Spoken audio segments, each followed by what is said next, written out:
sahabat Museum Bank Indonesia, apa kabar? Semoga semuanya dalam keadaan sehat ya.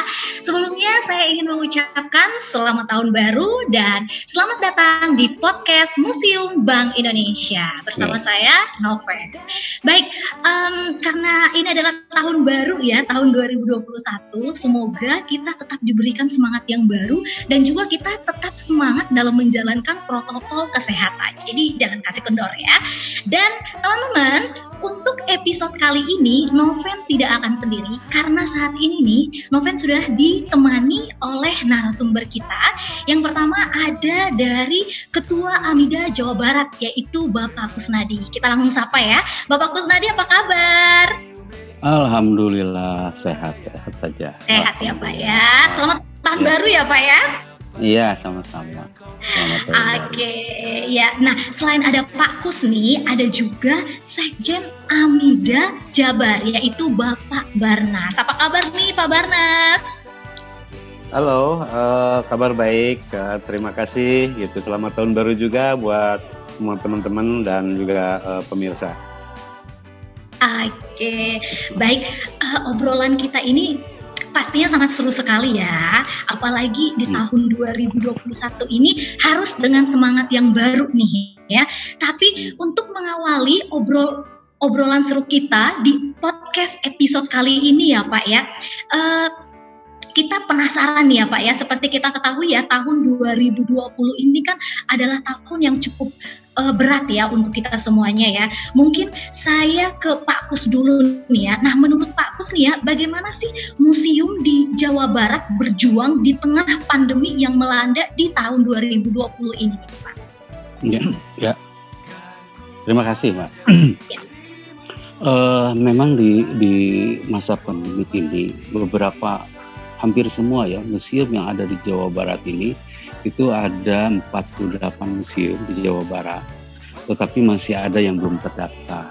Jadi udah ada pendiriannya, tapi belum masuk sebagai anggota AMIDA Jabar. Jadi itu ada sekitar 6 museum, tapi belum pada daftar. Jadi sehingga kalau itu sudah daftar semua, sudah diverifikasi semua, jumlahnya sekitar 54-55 museum yang ada di Jawa Barat.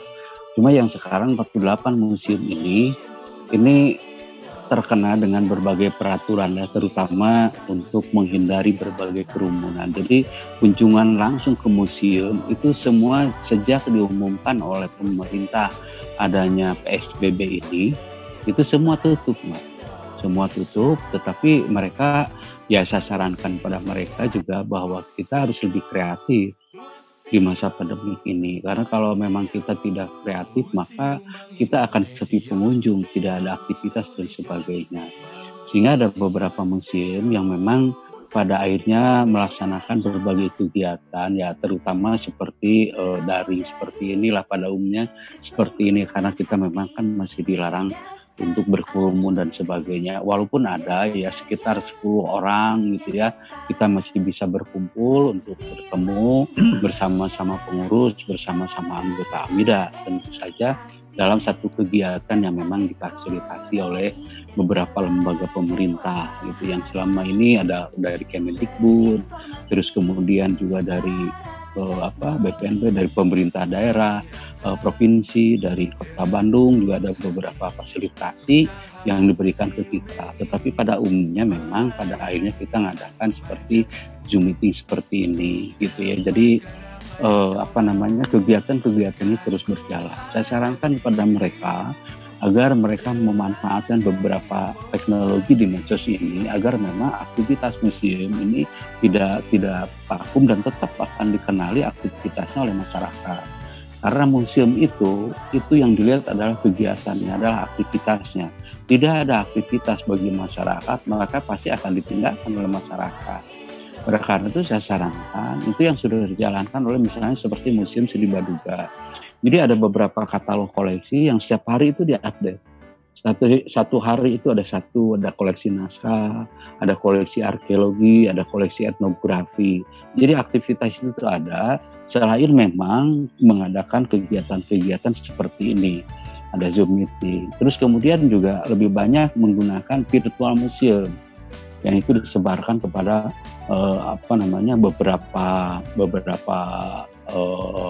beberapa media yang memang bisa diakses oleh mereka. Juga itu diinformasikan kepada semua anggota-anggota museum, semua pengurus-pengurus anggota AMIDAP, pengurus AMIDA dan sebagainya. Dan juga ini dipublish lewat internet, sehingga mereka hanya berjuang bagaimana ini bisa aktivitas ini bisa berjalan tanpa memang harus para pengunjung itu datang ke lokasi. Jadi lebih banyak menggunakan virtual museum biologi, museum Asia Afrika, museum Sri Baduga, tapi tentu museum-museum yang memang banyak difasilitasi yang punya anggaran tetap. Tapi kalau mereka yang tidak punya anggaran tetap, ya mereka hanya bisa mengikuti program-program yang dilakukan oleh museum-museum yang ada di Jawa Barat. Jadi itulah yang beberapa hal yang memang dilakukan oleh beberapa museum, terutama museum-museum yang difasilitasi oleh pemerintah. Tapi museum-museum yang swasta yang tidak memiliki anggaran tetap, itu ya memang relatif mereka masih mengadakan kunjungan-kunjungan, seperti misalnya Museum Bandar Cimanuk gitu ya, Museum Bandar Cimanuk, Indramayu. Nah, mereka kan tidak terlalu banyak difasilitasi oleh pemerintah daerah, sehingga mereka masih ada kunjungan-kunjungan ke museum, tetapi tentu dengan protokol kesehatan dibatasi gitu. Jadi aktivitas itu tetap, kunjungan itu ada tetapi dibatasi agar bisa hidup terus, bisa masyarakat bisa melihat terus. Tapi protokol kesehatan tetap tidak dilewatkan, tetap itu dipergunakan agar mereka bisa melayani para pengunjung, terutama peneliti, kemudian mereka yang akan melakukan kunjungan khusus ke museum, mereka difasilitasi dengan persyaratan protokol kesehatan. Nah, kemarin AMIDA Jabar kan dapat bantuan APD dari AMI Pusat. Nah, itu udah kami sebarluaskan kepada beberapa museum yang memang menerima para pengunjung secara langsung kepada mereka, sehingga itu bisa dipergunakan langsung oleh mereka secara kontinu, agar mereka juga merasa bahwa difasilitasi lah, tetap bisa menjalankan. Tapi yang paling penting memang adalah protokol kesehatan tidak diabaikan, tetap dilaksanakan. Nah, itu barangkali jadi mereka yang terfasilitasi, mereka bisa memanfaatkan teknologi informasi untuk menyampaikan berbagai aktivitasnya, tetapi mereka yang memang seperti yang yayasan, museum-museum pribadi, nah mereka masih menerima tetapi sangat terbatas, diatur berdasarkan protokol kesehatan. Sekian barangkali dari saya. Nanti akan dilengkapi informasi dari saya ini oleh Bung Barnas ya, Mbak.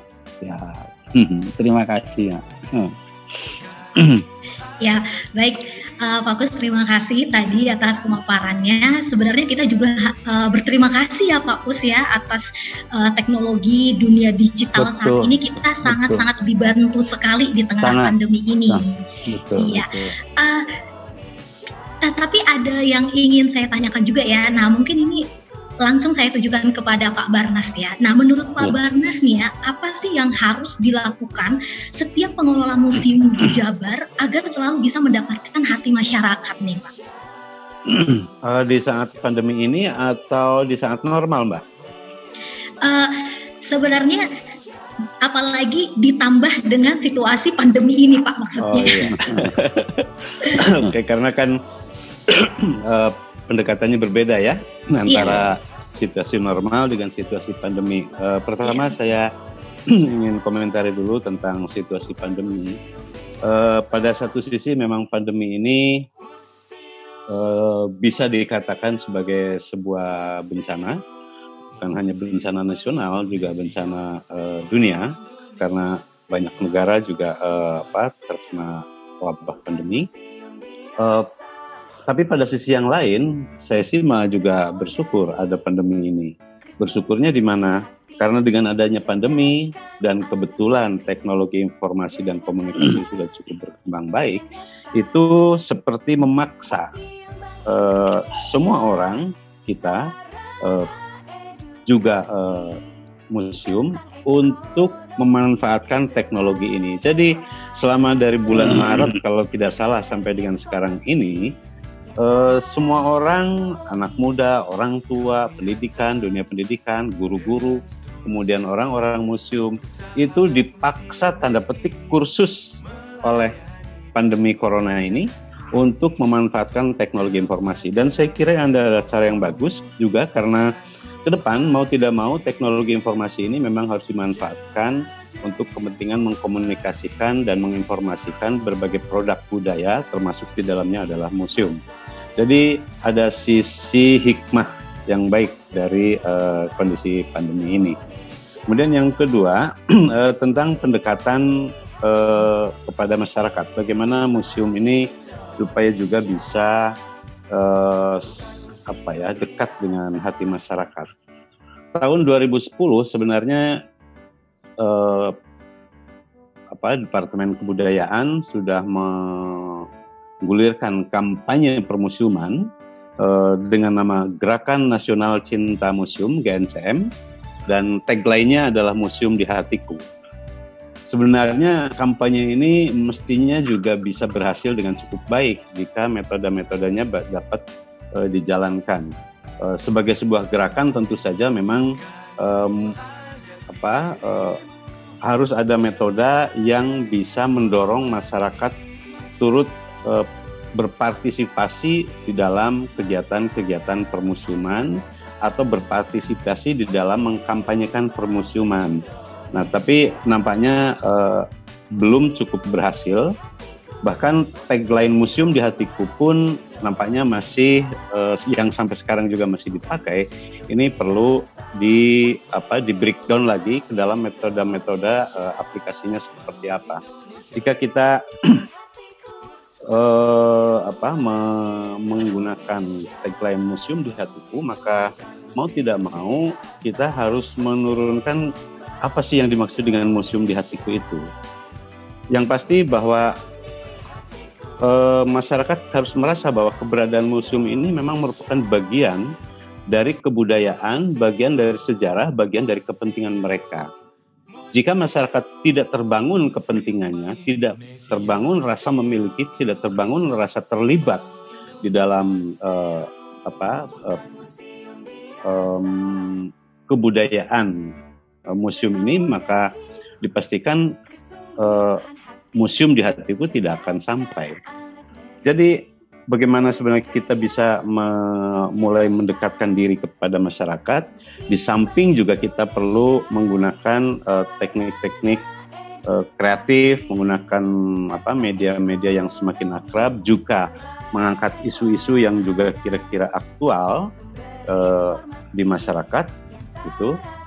Kita juga perlu membangun bagaimana masyarakat memiliki kepentingan terhadap museum. Karena jika tidak, maka masyarakat akan lebih tertarik dengan mall, akan lebih tertarik dengan kafe-kafe dan lain-lain. Bahkan komunitas-komunitas juga tumbuh subur. Nah, kenapa mereka bisa hidup untuk hal yang seperti itu? Karena mereka memiliki kepentingan. Jadi memang perlu metode kreatif agar masyarakat membangun kepentingan dengan masyarakat. Bukan hanya dengan masyarakat saja sebenarnya, termasuk juga dengan para stakeholder swasta. Swasta, apakah itu corporate, apakah para tokoh, selebritas dan lain-lain, sebaiknya memang bisa dilibatkan di dalam membangun kepentingan untuk mengkampanyekan museum ini. Gitu. Jadi memang butuh ide-ide kreatif ya Mbak ya. Saya kira komunitas-komunitas kreatif ini banyak tumbuh subur di masyarakat. Apalagi sekarang sudah ada kementeriannya, Kementerian Industri Kreatif gitu. Sebenarnya kita bisa bekerja sama dengan mereka untuk masuk ke dalam museum.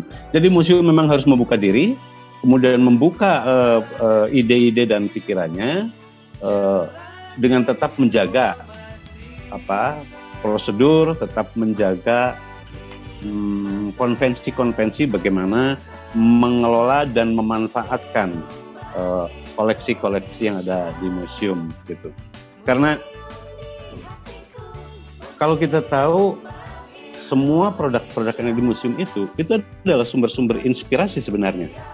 Saya ambil contoh misalnya koleksi Kujang.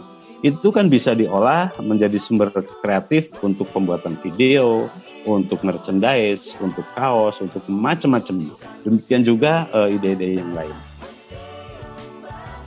Kemudian di dunia swasta juga sebenarnya sejauh yang saya tahu, corporate bisnis itu butuh sekali konten-konten budaya. Kalau kita lihat misalnya iklan-iklan komersial dari corporate itu semuanya menggunakan konten-konten budaya. Jadi sebenarnya di situ sudah ada tuh kemungkinan untuk bisa klik ketemu antara kepentingan corporate dengan kepentingan museum ini. Hanya masalahnya bagaimana ini bisa ketemu. Jika museum tidak membuka diri, jika museum terlalu ketat dengan konvensi-konvensi, maka susah sekali dunia luar masuk ke museum.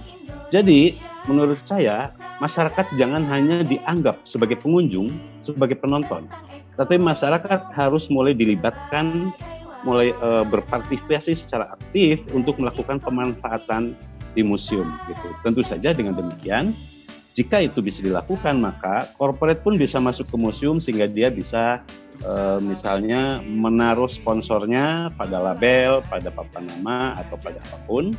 Kemudian juga dia bisa membuka outlet, kemudian kafe dan seterusnya di museum. Semuanya itu bisa dilakukan. Nah, tentu kalau museum pemerintah akan menjadi pertanyaan. Nah, terus nanti itu pengelolaannya seperti apa?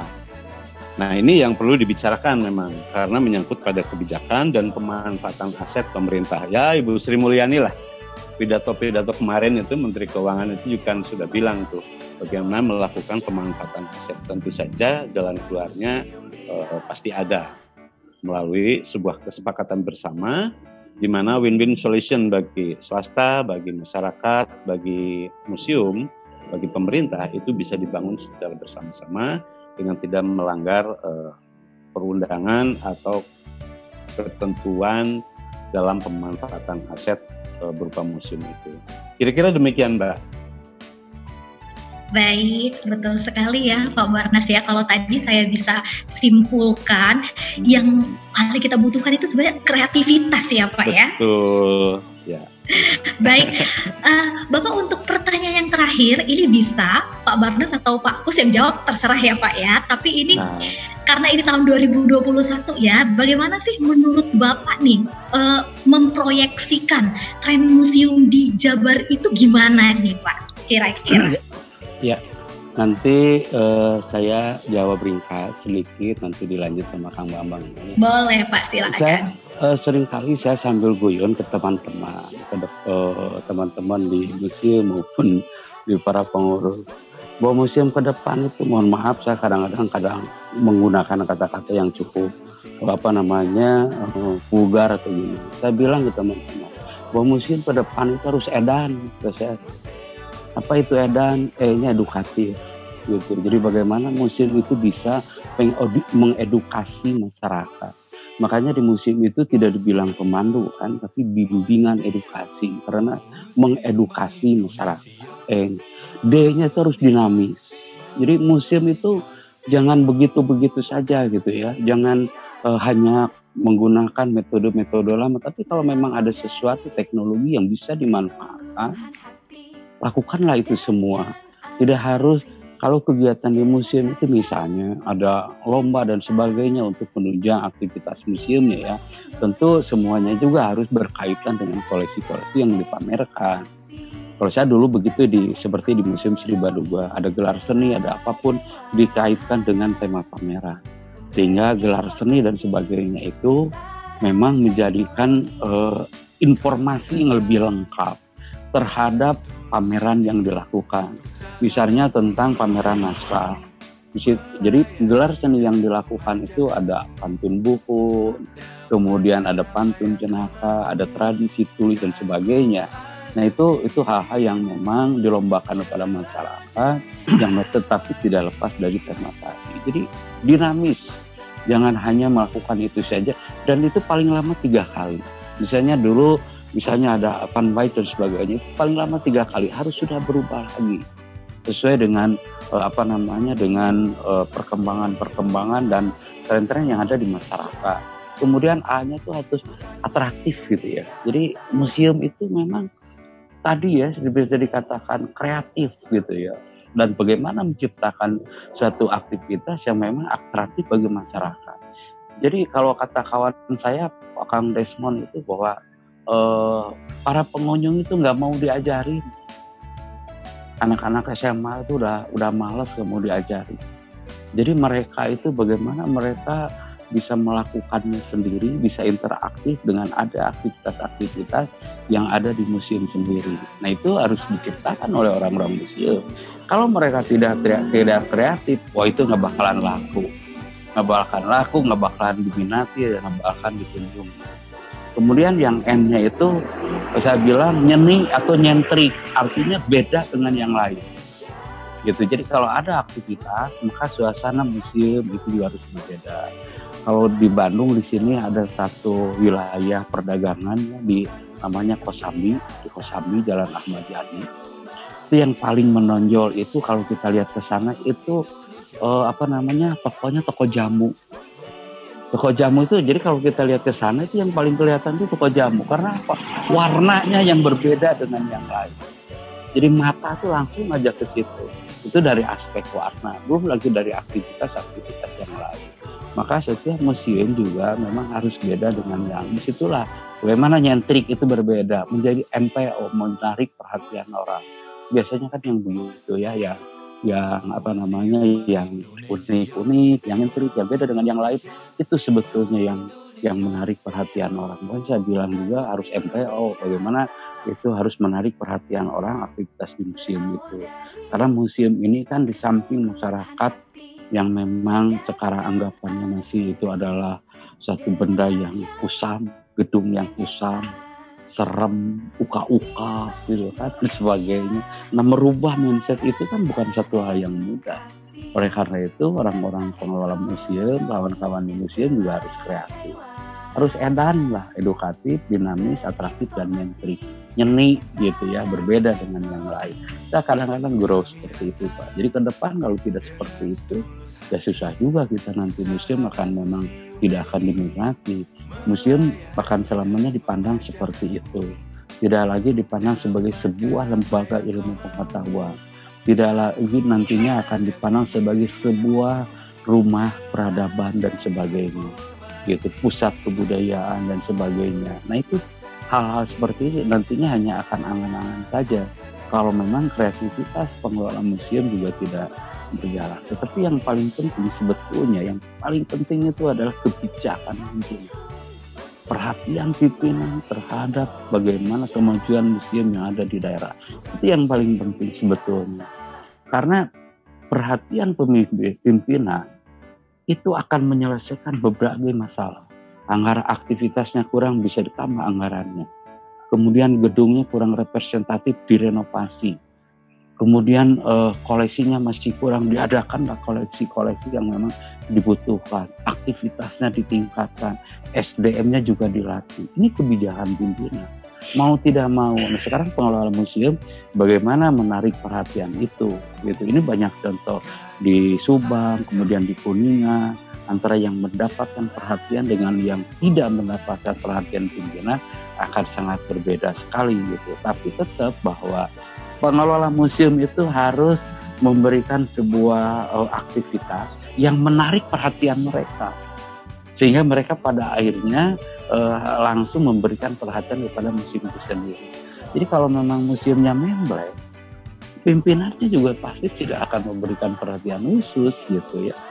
Nah oleh karena itu memang paling penting adalah satu kreativitas pengelola museum, bagaimana dia juga agar menarik perhatian pimpinan untuk banyak langsung membantu berbagai aktivitas di museum, sehingga museum itu sendiri menjadi sebuah lembaga ilmu pengetahuan yang membanggakan kabupaten kota itu sendiri.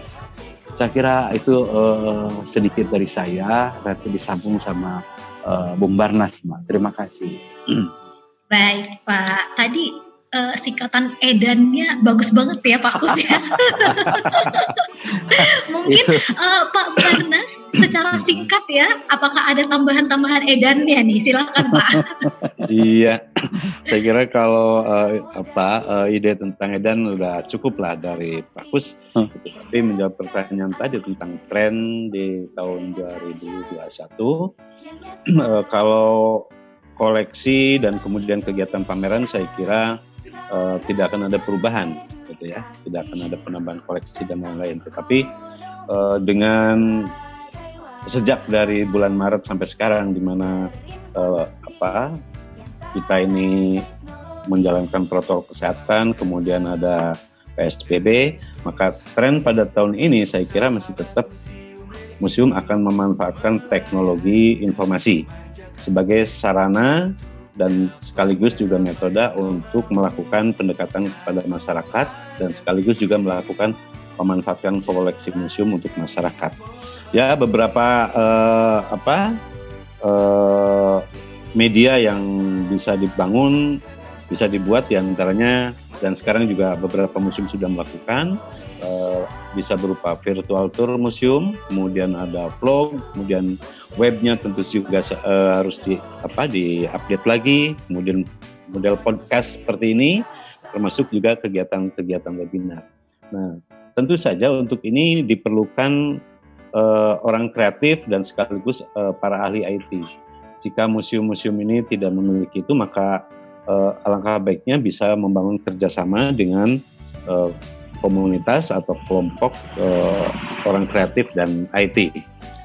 Apakah harus selalu berbayar? Tidak selalu. Ketika komunitas kreatif itu bisa diajak terlibat, saya kira di mana dia juga bisa membangun kepentingan, misalnya bisa membuat channel YouTube dengan konten budaya, konten museum, maka saya kira dengan senang hati komunitas kreatif itu bisa ikut terlibat. Itu saya kira tren tahun 2021, dan mudah-mudahan sih pandemi ini bisa segera berlalu, karena kita juga sudah cukup belajar banyak juga nih tentang pemanfaatan IT untuk kepentingan museum gitu. Oh ya, ada satu lagi Mbak saya ingin tambahkan. Ya, Pak, salah satu cara untuk mulai membangun sejak dini tentang kecintaan dan kesadaran terhadap permusiuman itu diantaranya Amida ini sudah bekerja sama dengan Dinas Pendidikan untuk membangun museum sekolah. Jadi kita pada tahun ini akan membuat modeling museum sekolah. Di Bandung ini ada 2 sekolah yang sudah bersedia untuk jadi model, yaitu SMKN 14 dan SMKN 15. Nah, nanti kita bikin modeling, kebetulan dari Amida nanti juga akan melakukan pendampingan bagaimana men-set up museum sekolah ini, sekaligus nanti dilakukan pelatihan-pelatihan sampai kemudian ini berdiri sebagai sebuah model. Tenaga ahli kita saya kira tersedia cukup untuk bisa melakukan itu, dan kemudian model ini nanti akan kita evaluasi. Nah, hasil evaluasi inilah nanti akan kita report sebagai kajian akademik lah tentang model museum sekolah. Harapannya jika sekolah ini memiliki museumnya sendiri, maka secara perlahan para siswa di sini bukan hanya belajar tentang museum, tetapi juga belajar bagaimana mencintai sejarahnya, karena di sekolah itu kan sejarah diri ya. Semua presiden itu pernah menempuh SD, SMP, SMA, dan itu merupakan kebanggaan bersekolah, dan ini bisa membangun inspirasi buat siswa-siswa yang berikutnya tentang kepeloporan, tentang etos kerja, tentang karakter dan seterusnya. Jadi saya kira museum sekolah ini cukup penting di dalam wacana itu, dan harapannya ke depan museum sekolah ini bisa dikembangkan. Paling tidak kita akan uji coba modelingnya di Jawa Barat di beberapa daerah. Demikian Mbak. Baik, terima kasih tadi Pak Kus sama Pak Barnas. Semoga ya Pak ya tadi untuk museum sekolahnya bisa berjalan dengan lancar nantinya ya Pak ya. Iya. Baik, amin. Dan juga kita juga berdoa semoga untuk pandemi COVID-19 ini udah secepatnya segera selesai ya Pak ya. Segera berakhir. Segera berakhir Pak ya, betul. Iya, jangan-jangan Mbak, jangan-jangan Jangan-jangan kita lupa cara hidup yang lama dan memulailah cara hidup yang baru. Iya, malah kayak gitu, ntar saking lamanya ya Pak ya. Baik, sebenarnya ya obrolan kita, apalagi dengan Pak Kus dan Pak Barnas tadi itu seru banget. Meskipun singkat, padat banget tadi, kayak langsung to the point semuanya gitu. Tapi sayang sekali ya Pak Kus dan Pak Barnas, ini waktu kita sangat terbatas sekali ya. Sehingga memang untuk podcast kali ini kita sudahi sampai di sini terlebih dahulu, tapi saya ingin mengucapkan terima kasih sangat banyak kepada Pak Kus dan juga Pak Barnas yang sudah meluangkan waktunya, yaitu untuk menjadi narasumber di podcast Museum Bank Indonesia episode kali ini ya. Semoga untuk sahabat Museum BI yang mendengarkan podcast ini mendapatkan insight-insight baru ya tentang permusiuman di Jawa Barat ya. Dan juga kita tetap berdoa untuk kemajuan permusiuman Indonesia dan terkhususnya untuk di Jawa Barat tentunya ya Pak ya. Baik, kami juga ingin mengucapkan terima kasih kepada sahabat Museum Bank Indonesia yang selalu setia untuk selalu tune in di semua kanal-kanal sosmed Museum Bank Indonesia. Dan akhir kata saya ingin mengucapkan terima kasih, stay safe, terima kasih, bye.